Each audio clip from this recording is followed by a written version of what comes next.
breakfast for my hubby. Bacon and eggs, making breakfast to send with my hubby to work. I always make them something really nice for breakfast each morning. Those kids are still out of school, but Patrick still has to go to work, so he's got bacon and eggs cooking right here, and I'm also going to cut up an avocado and slice it and put salt and pepper on it and add that to his breakfast today.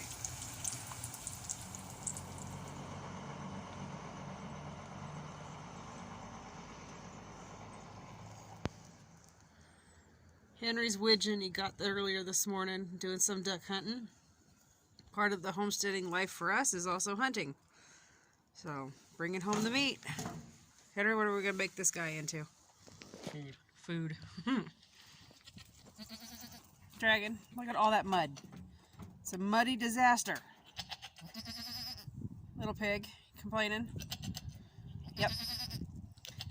Depending on how much rain and snow we get in the fall through spring, even sometimes in the summer, but it's usually warm enough and dries out fast enough that in the summer I don't have to put down as much. But this time of year, hi Dragon, the mud, because it's so cold, it's cold weather we've got, I'm putting down wood chips every 2 to 3 days, sometimes 4 days, but we really got hammered with some rain and the wood chips they're not soaking up as much. So okay, to go grab about probably 3 or 4 wheelbarrows full of wood chips and bring it out here and sprinkle it. I put it in front of their goat house, and I put it in all their walking areas. So, keeps their feet dry, keeps them dry, helps keep parasites at bay. Look at you up there, Aurora. You're not going to get your tootsies dirty? Hi, Miss A. What are you doing? Aurora! Alright.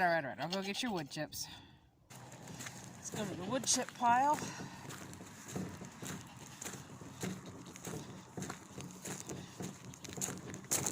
We have a local source for wood chips. Doesn't cost us anything, and it saves the guy money that has the wood chips, the tree guy. I don't know what you call him.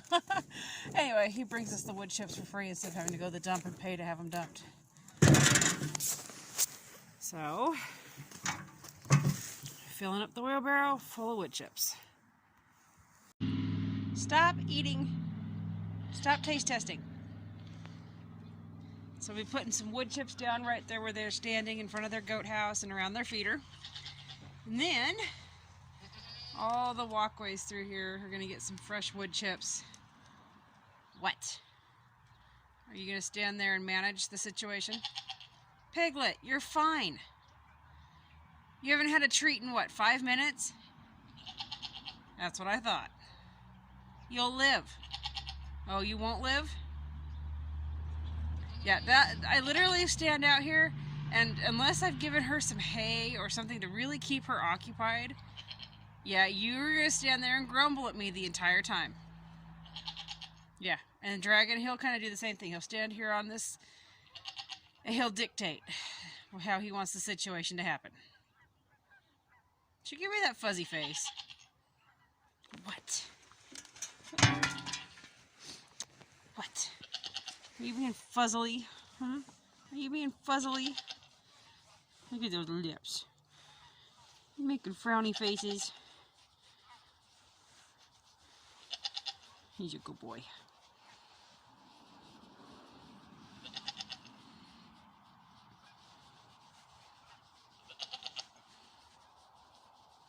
Okay, buddy.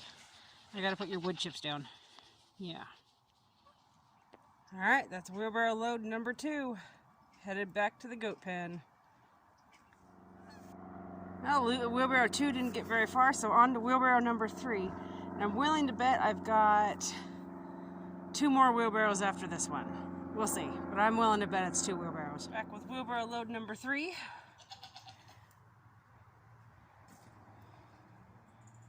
Well, so far, wheelbarrow 1 did all over there, and some of the trail here. Wheelbarrow number 2 did the boys' pen back there. Wheelbarrow 3 just did this trail here. So I definitely have one more wheelbarrow, or I mean two. I definitely have two because I'm going to put wood chips in Piglet's pen and Nikki's pen, and then I got to take some wood chips out to BJ and Hazel. So yep, two more, might be 2.5.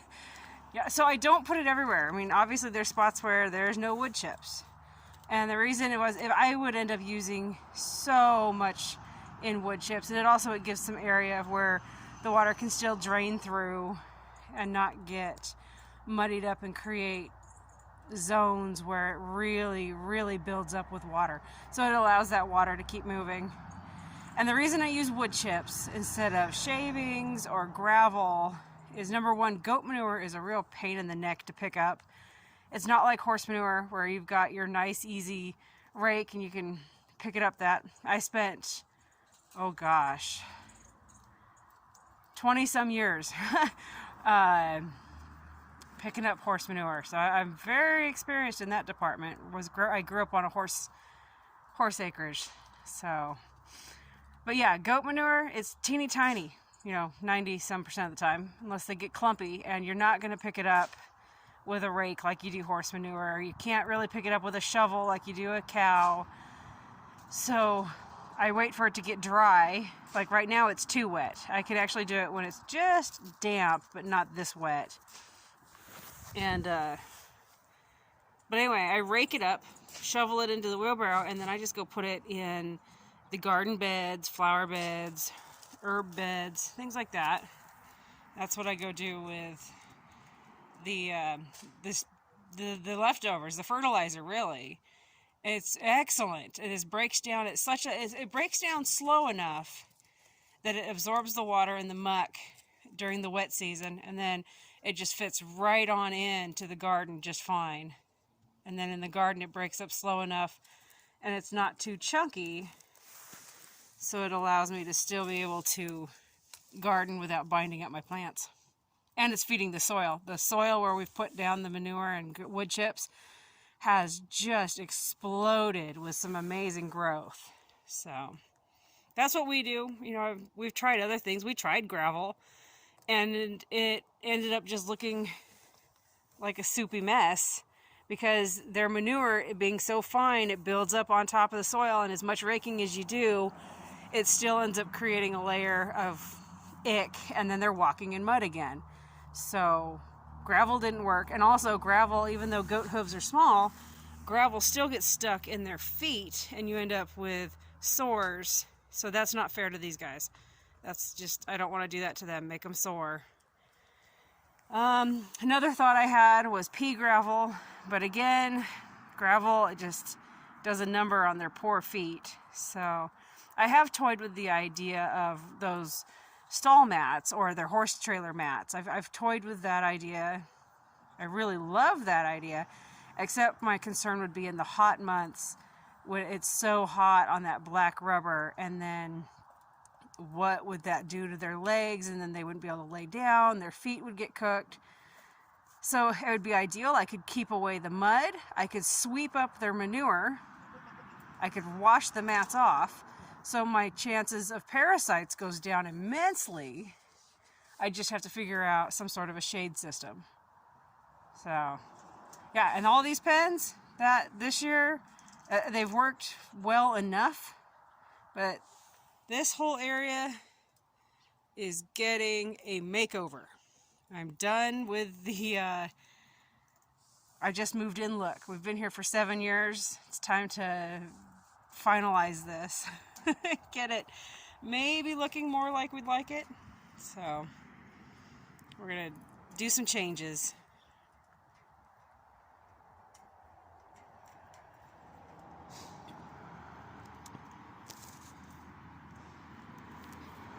Loading up wheelbarrow number 5, calling it good for the day on this last load. This one will let me put wood chips in with Piglet and Nikki and probably a good chunk of the rest of the walkway, and then I'll finish that up in the morning. Gotta get hurried up though. We have a family get together this evening, go see my dad and his family. So I need to hurry up so I can get the old homestead funk off before we go visit. I don't want to smell like an animal. Well, I'll tell you what, I thought for sure it was going to take another wheelbarrow load, perhaps, half to a full wheelbarrow load to finish up, because I was using that last one to do Piglet and Nikki get their pens finished, and I had the walkway to get finished, and I thought for sure I was going to have to go get more, and I'm like, I have to get going. I've got a family thing going on tonight. Somehow, one wheelbarrow load did both of their pens and knocked out the rest of that walkway with 6 minutes to spare before I have to go in the house. Yay for winning! It's all fun and games until your bucket springs a leak. Oh, gotta make it to my destination as fast as I can.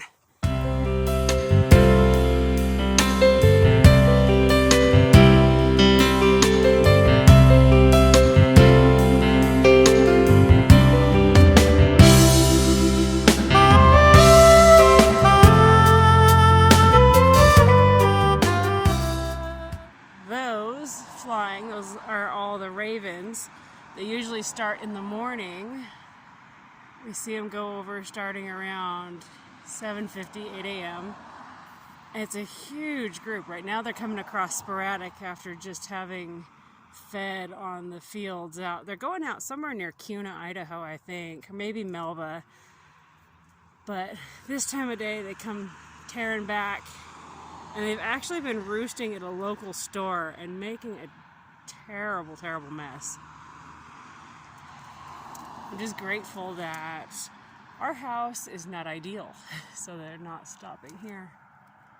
There's more of them.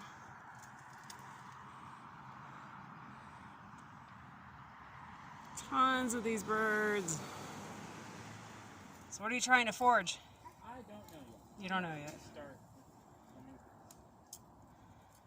Is your experimental grill working as a forge? A little.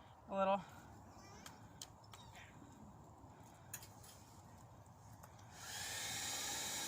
Very hot.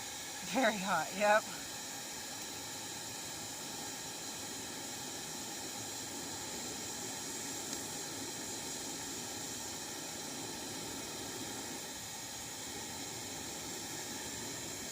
Where there's a will, there's a way.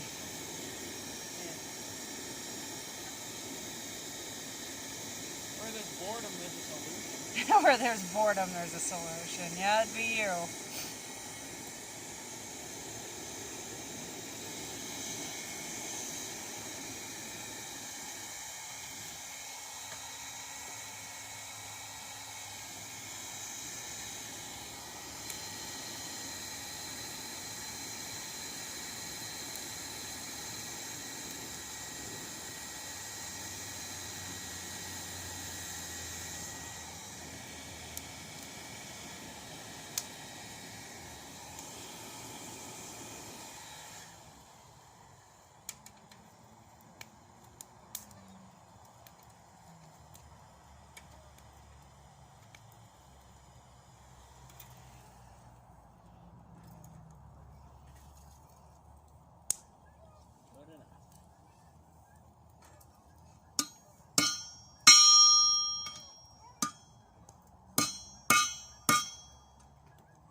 He's still playing with the forge.